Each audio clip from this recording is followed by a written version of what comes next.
Bapa, Putra, dan Roh Kudus. Amin. Allah Bapa di surga, terima kasih Engkau memberikan kepada kami gereja yang merespons kebutuhan manusiawi kami. Kami bersyukur bahwa perhatian kami kepada sesama, terutama yang kecil, yang miskin, yang membutuhkan, dijawab oleh gereja dengan berbagai macam bentuk aktivitas karya-karya pastoral. Berkatilah kami untuk berani berbagi kepada siapapun, dimanapun. Terpujilah namamu kini dan sepanjang segala masa. Amin. Para saudaraku terkasih, dalam bacaan pertama kita mendengarkan sesuatu yang menurut saya sangat penting dan menjadi fondamen di mana gereja PK akan kebutuhan yang konkret yang terjadi di sekitar kita, di wilayah kita, di lingkungan kita. Jadi kita bisa melihat gereja awali merespons kebutuhan pelayanan untuk orang-orang janda, untuk orang miskin, orang yang terpinggirkan, orang yang tidak dianggap, orang kecil. Dan mereka mengeluh karena pelayanan kepada janda-janda ini dan orang-orang yang terlantar ini tidak diperhatikan oleh gereja. Maka diutuslah beberapa orang, Nikanor, Prokorus, Nikolaus, ya, yang dianggap memiliki karisma Roh Kudus untuk melayani orang-orang, kepada orang-orang kecil itu, orang sederhana itu.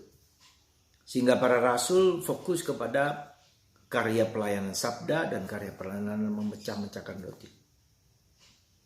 Di awal gereja hal ini muncul. Jadi sesuatu yang menurut saya menjadi contoh, menjadi teladan, menjadi pola bahwa gereja harus peka terhadap kebutuhan umatnya sendiri, ya, umatnya juga dan umat di sekitar lingkungan kita. Kepekaan ini, ketajaman ini untuk merespons kebutuhan ini ditanggapi oleh para pemimpin, para rasul, sehingga mereka sungguh memperhatikan aspek pastoral, karya-karya pastoral, karya-karya cinta kasih, tetapi juga tidak mengabaikan karya pemecahan roti, sakramen, dan berbagai acara-acara liturgis dan sakramentalia. Di sini kita bisa melihat karya gereja yang mencakup koinonia, kerugma, diakonia, ya, pewartaan sabda. Jadi ketiga faktor itu penting. Diakonia, pelayanan kepada siapapun, orang miskin, orang terlantar, kepada orang yang tidak diperhatikan. Kerugma, karya pewartaan kabar gembira. Ya, kemudian juga koinonia, persekutuan, soliditas.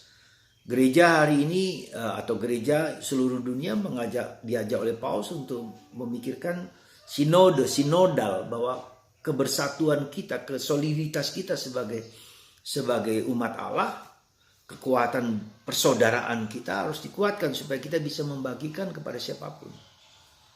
Kita tidak lagi cukup hanya bertengkar dengan soal-soal kecil, soal sederhana, konflik soal internal, tapi juga lebih memperhatikan juga aspek persaudaraan eksternal. Seperti misalnya hari ini kita merayakan Idul Fitri. Ada banyak kegiatan-kegiatan gerejawi, lokal atau pribadi yang memperhatikan sesama kita, siapapun juga. Tuhan tidak mempedulikan apakah dia agama A, B, dan C, tetapi ketika semua kebutuhan memang diinginkan oleh banyak gereja, banyak tempat, ya kita berbagi, ya. Karena kita satu Allah yang sama, meski dengan cara yang berbeda-beda dan perspektif dan teologi yang berbeda-beda. Tapi Tuhan tidak memperhatikan, tidak mempedulikan hal-hal yang seperti itu, gitu loh. Ya, jadi mari, itu yang pertama. Jadi kita bisa melihat dengan sikap gereja awal yang demikian menjadi contoh dan gerakan kita bersama untuk lebih memperhatikan dan mendengarkan, ya, kebutuhan-kebutuhan yang dirasakan oleh seluruh umat, baik internal maupun eksternal. Satu contoh kecil, ketika di paroki Sidikalang ini, para pastor memberkati seluruh rumah umat Katolik. Jadi desa, dengan banyak jauh, dimanapun juga di stasi-stasi, ya, luar biasa sampai jam 10 malam 50 rumah diberkati supaya dibersihkan, dicucikan dari segala macam pengaruh-pengaruh apapun juga. Kita percaya itu. Nah ternyata di balik itu ada banyak juga orang yang membutuhkan perhatian. Ada orang yang cacat, ada orang yang sakit yang tidak dapat diobati karena faktor keuangan, faktor finansial. Lalu muncul gerakan-gerakan yang membantu mereka, terutama juga sekarang ada gerakan ayu sekolah, ayu kuliah. Jadi pendidikan pembinaan anak-anak juga diperhatikan, dan ini merupakan sesuatu yang buah dari kepedulian kita semua untuk memperhatikan seluruh umat Allah, komunitas kecil ya. Koinonia, persekutuan, gereja bukan hanya paroki tetapi stasi yang jauh sekalipun. Itu yang pertama. Yang kedua, hari ini Yesus meneguhkan para rasul supaya jangan takut. Ini aku ya.